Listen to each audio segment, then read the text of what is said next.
She collaborates with multidisciplinary teams to collect data that inform conservation and management of this unique ecosystem. In addition to this work, she's involved with various other projects around the island and is one of our most amazing full-time faculty here at Galveston College in the Department of Science and Business. Dr. Cresswell.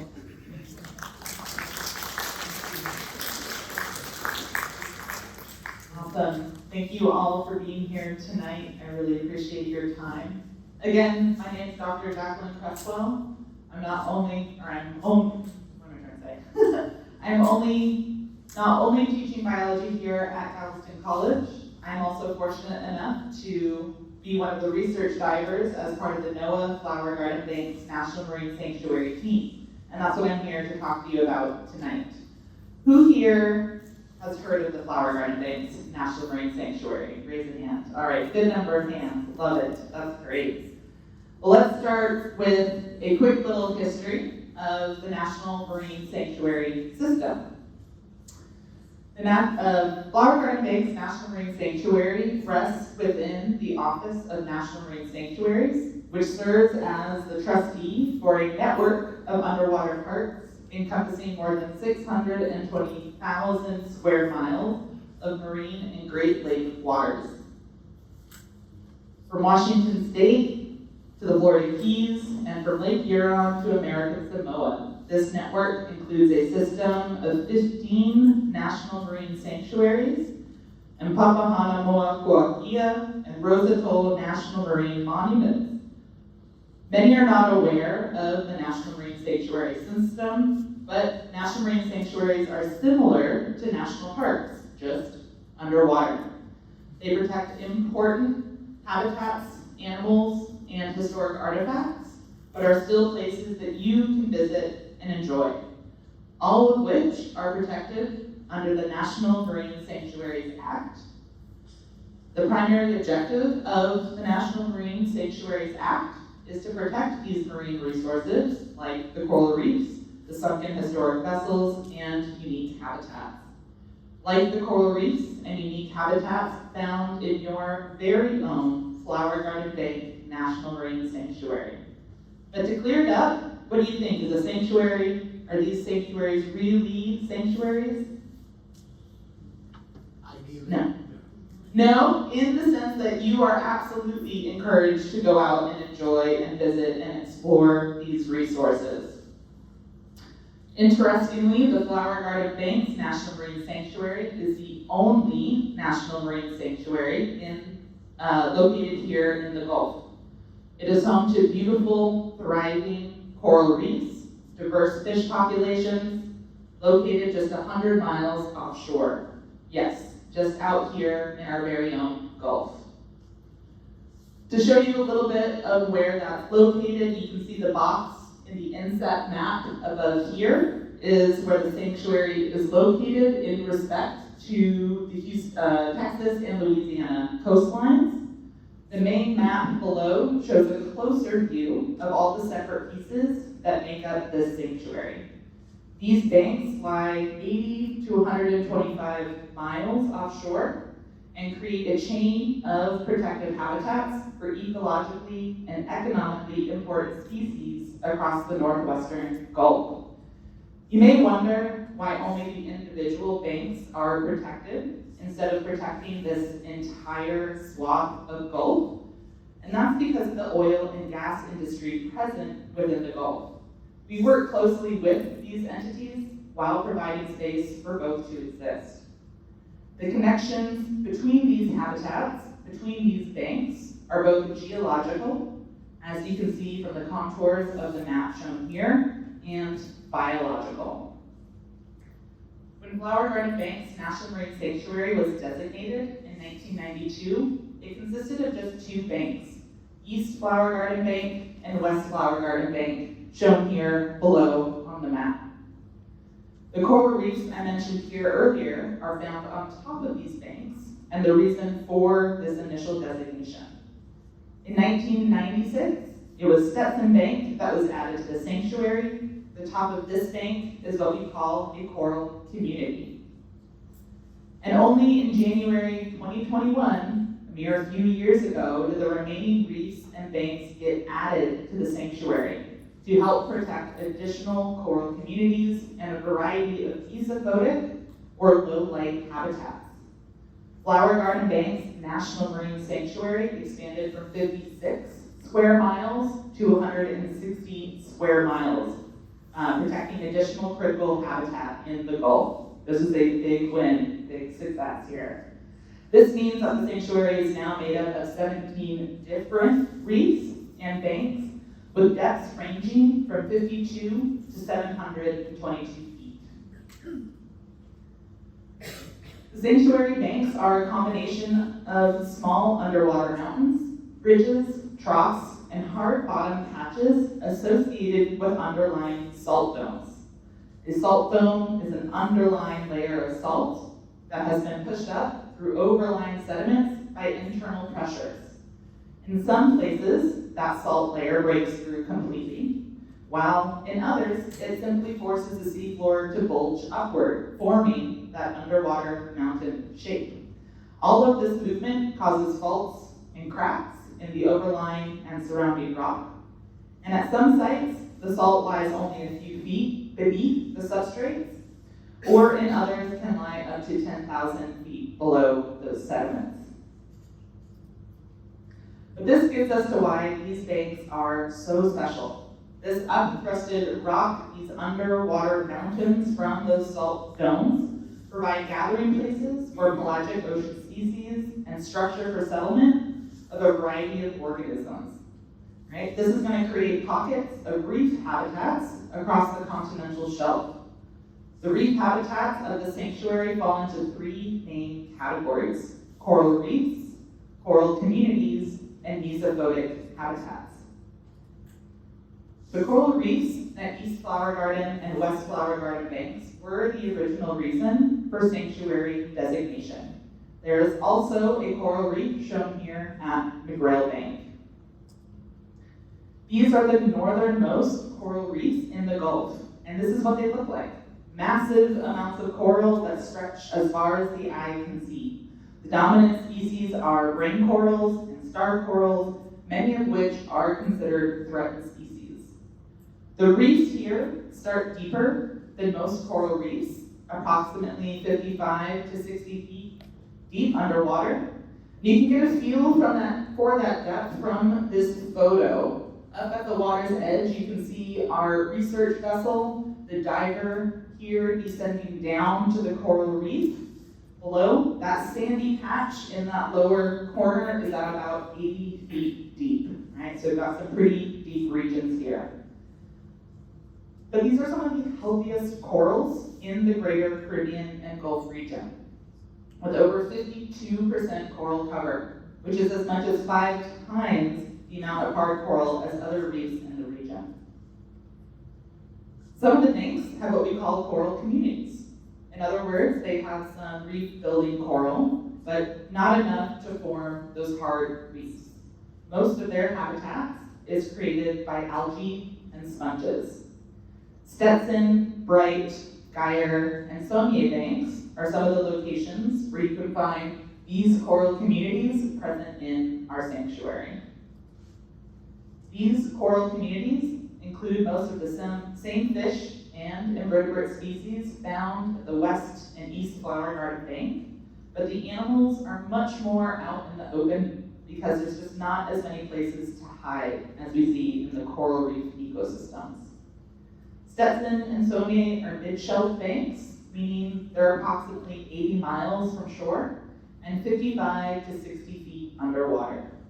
The coral reefs, or coral communities on these two banks look very similar: rocky ridges and rubble with lots of algae and sponges. While all 4 of these coral communities fall within recreational dive limits, Bright and Geyer Bank are deeper, shelf-edge banks. They're approximately 124 miles from land, with a minimum depth between 105 to 115 feet underwater. Up to now, we've talked about relatively shallow habitats in the sanctuary, but now let's talk about those fantastic mesophotic meaning low light, habitats down deep. Mesophotic habitats are something that all 17 banks of the sanctuary have in common. Bushy black corals and flexible octocorals, while structurally different from reef-building corals, provide great habitat for animals at mesophotic depths. Algal nodule habitats also provide a base for these black corals and octocorals and are important habitats for juvenile fish. We certainly don't know as much about these habitats, about these deep corals and the creatures that live amongst them, but we just haven't been studying them as long. As we continue to do our research, do our deep ROV exploration, we continue to explore and learn, building our species catalog as we go. In addition to reef habitats, some of our banks also have interesting geologic features that you just don't find very often. The features I'd like to point out for you are found at Horseshoe, East Flower Garden, and Alderdice Bank. Horseshoe Bank has mud volcanoes. These volcanoes are cones of mud with methane gas escaping from the top. But no lava is found here. It's just a volcano shaped to the mud mounds that are up to 100 feet tall. Gas seeps across all over the Gulf, but very few form these mud volcano shapes. East Flower Garden Banks has a brine seep at about 240 feet deep, where super salty water is seeping up from that salt dome underlying those sediments. This super salty water is really dense, allowing it to settle beneath the normal sea water and form what looks like an underwater lake or pond about 10 inches deep. The density difference is so distinct that you can see what looks like a puddle even though it's already underwater. Nothing but bacterial mats can live in this brine seep. Fish swim over it, but they cannot live in it. Rather than gas or salt seeping up through the seafloor, Alderdice Bank has volcanic rock that has emerged from the seafloor. This basalt is 77 million years old, and it is the oldest known rock on the continental shelf of the Gulf.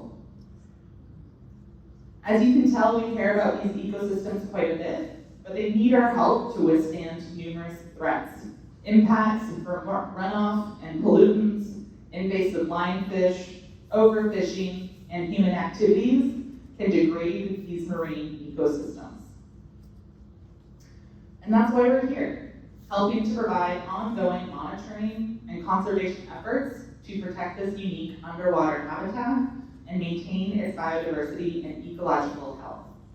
The sanctuary is teeming with life, with an abundance of coral, reef fish, grouper, manta rays, whale sharks, and sea turtles.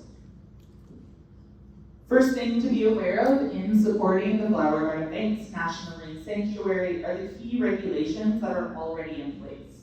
It is important to emphasize that there is no anchoring whatsoever. There are mooring buoys in place for boats less than 100 feet long, but vessels over 100 feet are prohibited from mooring at these sites in these designated areas. Basically, don't need these guys. As you can see, they have chosen to throw an anchor in the water, which damages the underlying hard coral reef structure. And they are a mere few meters away from those designated mooring buoys already in place. So if you're interested in taking your boat offshore, as you are encouraged to do, we do have a dashboard on the main Flower Garden Banks National Marine Sanctuary website that tells you how many mooring buoys are currently installed. We do our best to keep it up to date. Sometimes buoys go missing, but remember, it is a first come, first served system. You can't reserve them. Additionally, if you're heading out there, all diving activities must display a dive flag to ensure safety and awareness. Fishing is restricted to conventional hook and line methods only, explicitly banning any trawling or spearfishing to help minimize ecological impacts. The sanctuary strictly controls discharge only allowing fish parts from that hook and line fishing, treated water from sanitation devices, and engine exhaust. Additionally, the sanctuary protects marine mammals, sea turtles, manta rays, and other protected species by prohibiting any harm or removal. Any injury to the ecosystem, such as coral removal, animal extraction, or seabed alteration, is forbidden. This helps preserve the sanctuary's natural state and biodiversity. The second piece to conserving this unique underwater habitat is management, which includes a trifold approach of research, education and outreach, and resource protections and policy. The monitoring program was developed over a period beginning in the late 1970s when the Bureau of Ocean and Energy Management, or BOEM, recognized the need for a baseline assessment of the status of the coral reefs in anticipation of increased exploration and development of offshore oil and gas resources in this area. Since 1992, the National Oceanographic and Atmospheric Administration, NOAA, Flower Garden Bank's National Marine Sanctuary team has partnered with BOEM to monitor the health of the coral reef of East and West Flower Garden Banks. Through the interagency agreement, the long-term monitoring program is of significant interest to both NOAA and BOEM, who share responsibility to protect and monitor these important marine resources. And this is the fun part. This is what I get to support over those summer months. If you ever wondered where I go. The long-term monitoring program objective is to monitor and evaluate environmental changes and variability in abundance of reef organisms across multiple timescales. This is done by measuring percent cover of corals, sponges, macroalgae, measuring fish community dynamics, water quality, and coral demographic analysis. Through these measurements, we can identify changes in coral reef health resulting from both natural and human-induced stressors to help facilitate these management-level responses. And most of these methods are completed using scuba diving operations. As you can see here, this is also, in that upper corner here, our designated research vessel, the Manta. This 82-foot high-speed catamaran is used primarily as a research platform, helping us conduct research and monitoring activities in the waters of the northwestern Gulf. Right? In this image is attached to one of the many mooring buoys offshore at the banks, but when we're here onshore, it remains docked at the Texas A&M Galveston boat basin. Multiple techniques are used to evaluate the coral reef diversity, growth rates, and coral reef community health in the designated long-term monitoring study site at each bank. In the designated study site at each bank, atop East Flower, West Flower, and Stetson Bank, we conduct random transect surveys, photograph repetitive photo stations, conduct coral demographic, fish, lobster, sea urchin surveys, and collect water quality data, all in a day's dive. I'd like to show you some of that data and explore some of these methods with you now. So random transects are used to document temporal changes in these benthic communities of coral, macroalgae, crustose algae, and sponge cover. We unfortunately don't have time to survey every inch of these banks as much as I would like to. So instead what we're able to do is take a bit of a snapshot by laying out transect surveys and taking a series of non-overlapping images to document the benthic cover during these times. These photos are then analyzed and percent cover calculated for these major benthic groups. What we see here in these figures is change over time from 1989 to 2025 of the coral cover, sponge cover, macroalgae cover present at both East and West Flower Garden Bank. What we can see in blue is coral cover at Flower Garden Banks at both banks, and it has remained relatively stable since monitoring began. And in green, the macroalgae mean percent cover has been significantly increasing since 1999 within the study site at both banks. The yellow curve, just below that, documents changes of colonizable substrate, and as you can see, it has slowly declined, suggesting other benthic groups like coral or macroalgae or sponge has colonized this space, taking over this substrate space. This is exciting data to see, as so many other reefs are experiencing significant declines. Here, we are with some stability of our coral cover. Repetitive photo stations, on the other hand, help us detect and evaluate long-term changes at the stations and in individual coral colonies.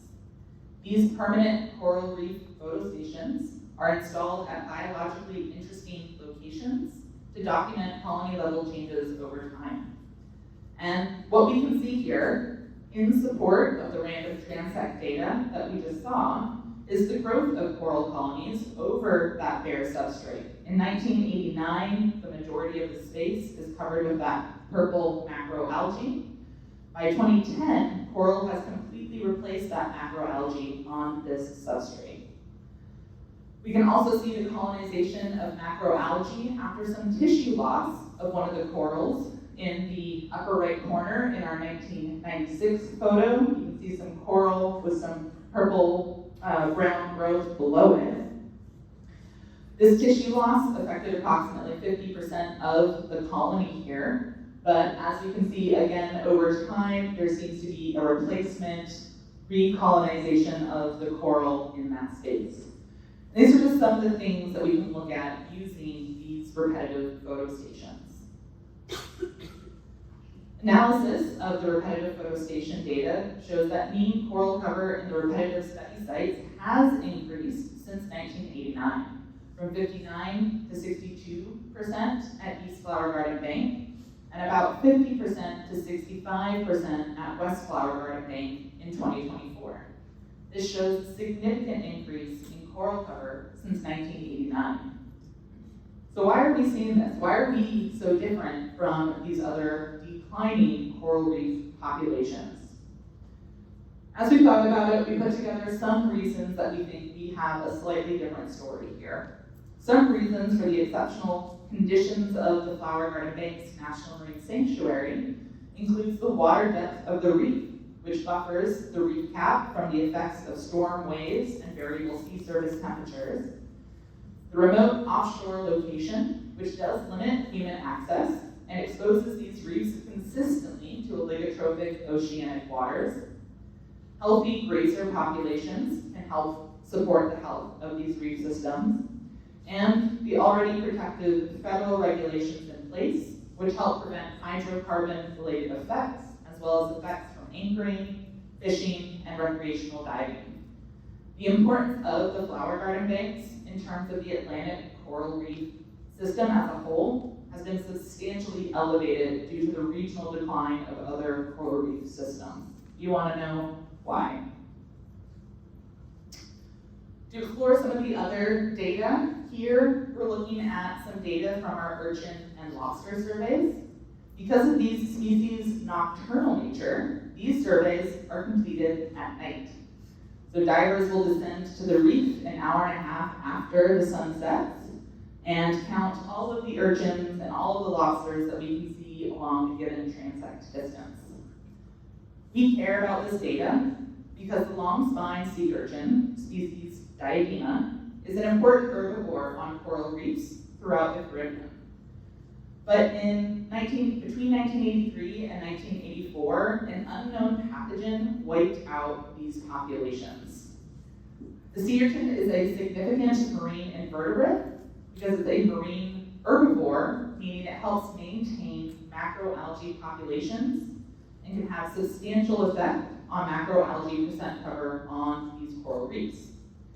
Pre-die-off numbers of Diadema are recorded at about 50 individuals per 100 square meters at the West Flower Garden Bank, and about 140 individuals per 100 square meters at East Bank. However, estimated numbers post-die-off after 1984, there was less than one individual per these study sites. After the mass die-off, however, the long-spine sea urchin populations within East Flower Garden Bank have remained relatively low, but in West Flower Garden Bank in 2024, 2 years ago, we have the highest recorded since surveys began in 2004. So we're hopefully seeing some rebound here. Additionally, lobsters are commercially important species throughout much of the Caribbean and Gulf region. However, population dynamics of the Caribbean spiny lobster and spotted spiny lobster in the Flower Garden banks are not well known. Therefore, these surveys help document the abundance of these species within East and West Flower Garden bank study sites. But since these surveys began again in 2004, lobster counts have ranged from 0 to 2 individuals per study site. A lot of work to go there. Another survey component while we are offshore is to conduct fish surveys, looking at the many species and sizes of these fish populations. An example of data from these surveys is shown here. What we see are an abundance trend over time of important species like dog snapper and gray snapper. This data helps inform fishing regulations of these individuals from year to year. And here we see some data collected from our water quality instruments. Several water quality parameters are continually recorded at East and West Flower Garden Bank. At a minimum, salinity and temperature are recorded every hour by data loggers permanently installed near the study sites at a depth of about 75 feet. Additional temperature loggers collect temperature data every hour at about 80 to 100 feet depths at each bank. Using a combination of these permanently installed instruments, we're able to track temperatures at the surface and at depth. And a special shout out to one of our newest data loggers, Bob. Bob is a SOFAR spotter buoy attached to the substrate at East Flower Garden Bank. We nicknamed this buoy Bob due to its similar appearance to the minions. But Bob helps us monitor wave height, wind speed, and temperature to provide real-time information to the recreational fishing and diving communities. This data also allows us to better understand changes happening more than 100 miles offshore, again, in real time. We have a dashboard available through our Flower Garden Banks National Marine Sanctuary website where you can look this up for yourself. You may have heard of Bob before if you're local to the Galveston community. He broke loose in 2024 during Hurricane Francine, got caught in one of the Gulf's many eddies, but thanks to his real-time data, we were able to follow his GPS location and retrieve and replace him. We do aim to have additional SOFAR buoys installed soon, so stay tuned for more of that real-time data. But why do we care about that water quality data? Why is this so important? Right? Because we know that coral species are more likely to undergo bleaching when exposed to higher temperatures for longer periods of time. What do I mean by bleaching? What I mean for coral bleaching is the symbiotic algae that lives in the tissues of the coral polyps. These algae that aid in the feeding and providing energy to the coral also provides the many beautiful colors we see in the coral. When they get stressed, are expelled from the tissues of the coral, leaving behind this bleached or colorless tissue of the coral. And what we can see here in 2025 at a 70-foot depth, seawater temperature at East Flower Garden Bank had 36 days above that 30 degrees Celsius bleaching threshold, while West Flower Garden Bank had 21 days above that 30 degrees Celsius threshold. Fortunately, we did not see too much bleaching, and many corals were able to recover thanks to the many factors that I mentioned before. In addition to coral bleaching, we do monitor and respond to coral disease as well. Back in August 2022, a new and unusual coral mortality event was reported on East and West Flower Garden Bank as part of a collaborative cruise between Flower Garden Banks, National Marine Sanctuary, and the National Coral Reef Monitoring Program. At this time, tissue loss was observed of the coral, actual tissue sloughing off from the coral polyps, different from the bleaching I just explained before. The response in priority reef areas was carried out with our fellow research partners and primarily focused on assessing the signs of these disease lesions, right? What stages can we see? Can we gauge how quickly we can diagnose these individuals? Determining host species affected, right? Were there some corals that were more likely to be impacted by this disease in comparison to others? Collect samples for microscopic and molecular analysis, and even treat the corals with amoxicillin to help them out. All of these disease response efforts were recommended, actions outlined in the sanctuary's Stony Coral Tissue Loss Disease Preparedness Plan. We've even started efforts to collect small colonies from susceptible species for potential future restoration and broodstock efforts at Moody Gardens Aquarium. So you can go check out those species for yourself locally here in Galveston. Another important part of the work that we do offshore is monitoring and studying invasive lionfish populations.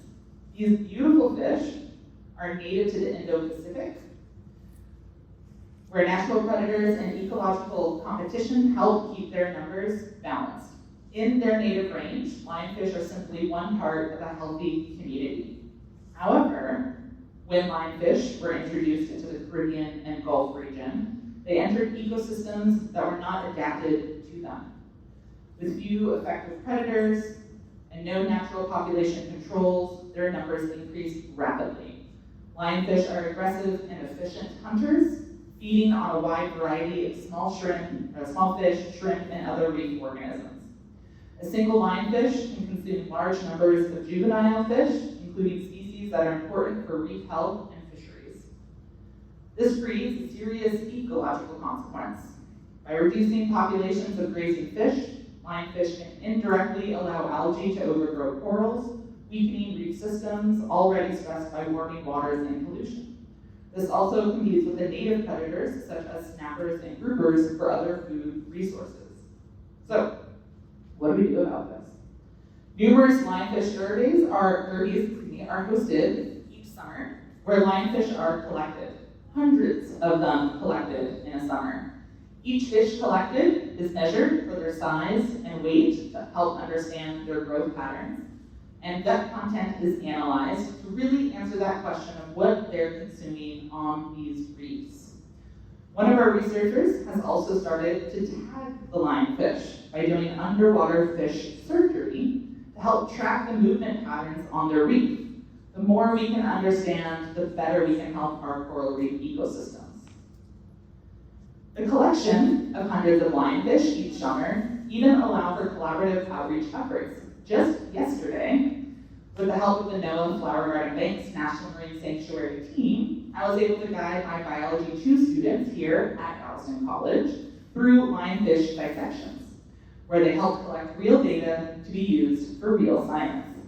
Some new questions were also being asked about the genetics of certain shrimp species that the lionfish eat, and everyone did a great job contributing to this. Thank you to those students that I see here, and stay tuned for more of this data soon. While we are happy with our current coral cover in communities, we are still facing growing challenges. The models presented here show that Flower Garden Bank reefs have already experienced rising thermal stress, and future climate stress is expected to increase bleaching frequency, sea level rise, and acidification. And this is what makes our work offshore so important. But how do we take care of all this? What's next with all this data? It's not easy, but when the sanctuary was designated in 1992, a management plan was developed to help guide us in protecting this resource. Unfortunately, it hasn't been updated to reflect how much we've learned since then. But in 2006, we did embark on an update of this plan to help guide us for the next 5 to 10 years. A draft plan was released in October 2010. The 3 main recommendations of this plan are to consider expanding the sanctuary to include other reefs and banks found in the Northwestern Gulf, to evaluate the impacts of fishing and diving activities on sanctuary resources, and to update some existing sanctuary regulations, as well as implement some new ones to help protect the large animals, such as the manta rays and whale sharks. You, as the public, can contribute to these efforts as well. You can look up more of this information via this QR code or this website to learn more about this management plan. And there are some dates here that highlight opportunities for you to provide some feedback. So if this is something you are interested in, absolutely encourage your involvement in this way. You can also help participate by actively participating on the Sanctuary Advisory Council. This is a volunteer advisory council that provides NOAA, National Marine Sanctuaries, with advice and recommendations of the management of the sanctuary. The Flower Garden Banks Advisory Council is composed of 16 primary members who represent a variety of community interests, including fishing, diving, conservation, science, education, and energy. It also includes 9 seats representing other federal and state government agencies. You can see we're accepting applications for a few of these positions in the coming year. So again, if this is something you're interested in, you have stake in some of these areas, you're encouraged to look into it. And then you, as the public, are encouraged to learn more by checking out our new Sanctuary Watch online platform. This platform is designated for education purpose with easy-to-click icons to help explore the many habitats and species found within the Flower Garden Banks National Marine Sanctuary. So you can look up through the Flower Garden Banks website or Sanctuary Watch Flower Gardens, you'll be able to find this resource online. Super interactive, really good educational tool.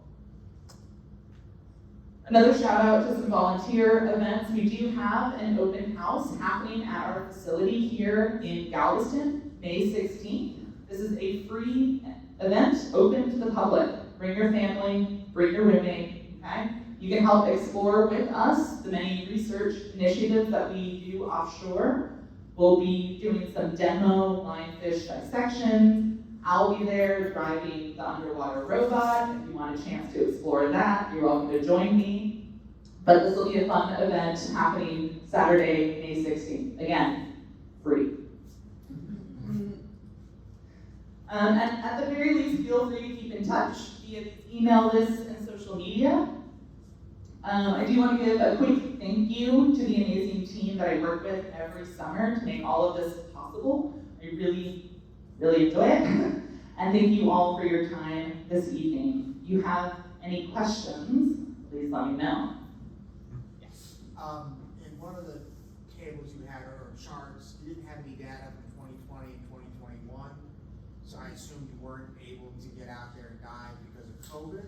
Great question. And did that really impact anything, or is it just a blip on the radar?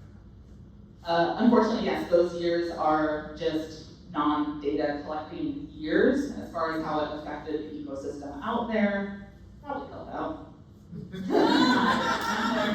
But no, it's just gaps in those data years, unfortunately. Due to COVID restrictions and limitations, being squished together on a boat was not encouraged.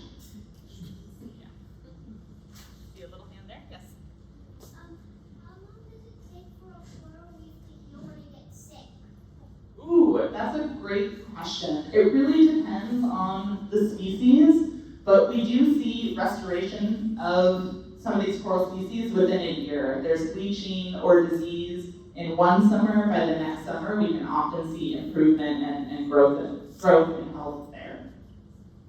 Good question. Yes? Are there any flower bank species that you've noticed or observed that have unique anatomical adaptations as opposed to other sanctuaries or areas around the world? Good question. As far as adaptations specific to the Gulf, I don't know what the advantage is of these shapes, but we do find more rounded coral species or substrate covering versus the branching coral we often see in other documentaries in other regions of the Caribbean. We don't have as many that come up in that three-dimensional way. Yeah. Yes. Would you talk about diving opportunities in the area? Yeah, so there's a couple ways to access the reefs out there. The Texas Scuba Adventures is a dive shop downtown that will do day trips. You can visit Stetson Bank via a day trip. There's also charter expeditions available through the Fling out of Freeport, and they have a liveaboard style vessel where you can go stay out overnight, go moor up to one of those buoys, and get in 2 to 3 days of diving while you're out there. It's pretty much a day out, and then a day of diving and a day back. If it's the Fling, you often leave in the evening and will motor out overnight, so when you wake up the next morning, you dive all day, eat a good meal, sleep really well, have another day of diving, and then charter back at night. So using the time of the evening when you wouldn't be diving anyways to get you out there. Yeah. How long does it take to get out? Again, depending on the vessel, smaller fishing vessels can easily do day trips out to East and West Bank.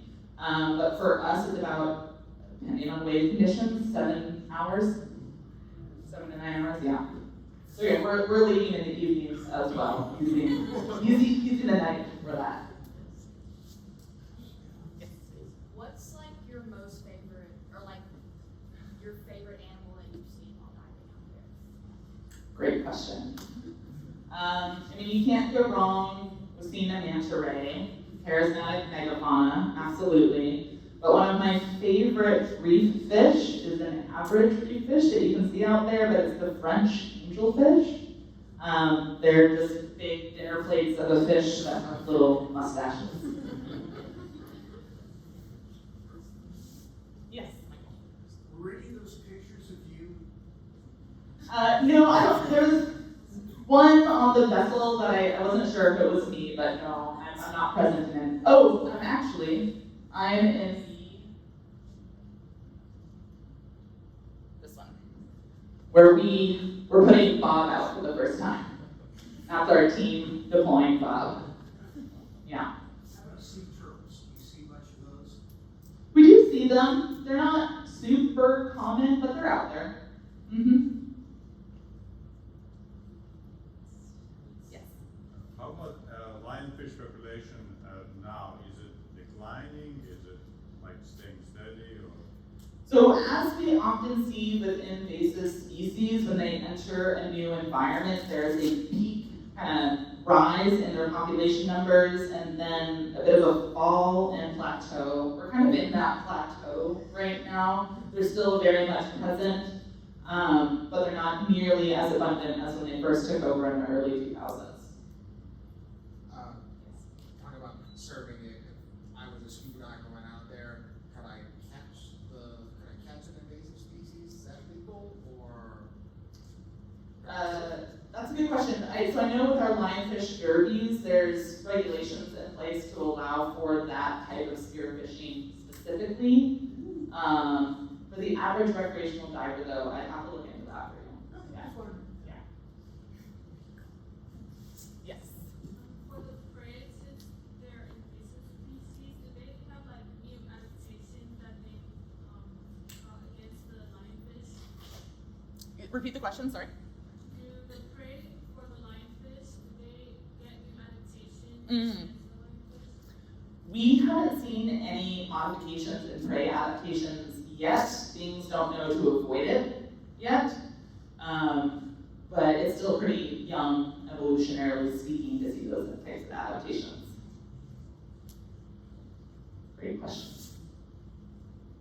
Dr. Cresswell, Yes. you talked about waves earlier as you're going out there, but how does the hurricane, like a Category 5 or any of that, does any of that affect any of the bank area? We have seen physical damage from hurricanes, minimal, but our reefs kind of like the hurricanes, especially when we consider how warm the Gulf is getting. Those hurricanes really help mix and churn up the water, cooling it down. So it provides a bit of temperature relief in those times if those hurricanes are passing close enough.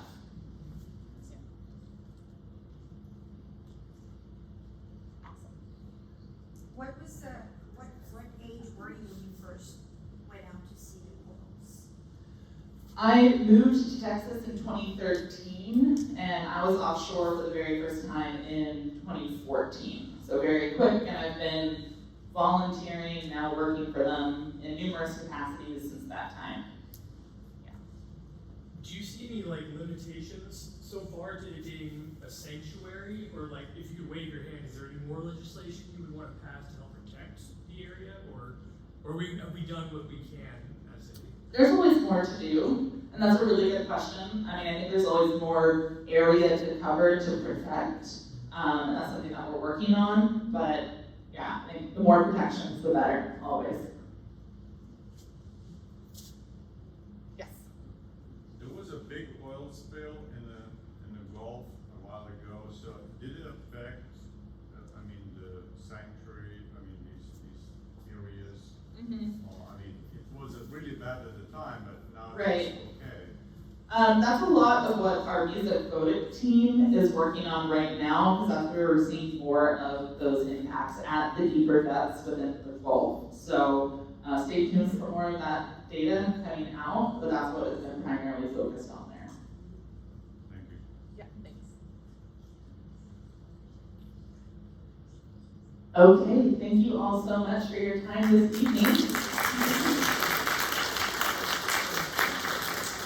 I do have some flower garden swag. If you would like a photo that's got art from a local Houston artist kind of exhibiting for us our Flower Garden Banks National Marine Sanctuary, you also come up and grab a little sticker here from the Flower Gardens.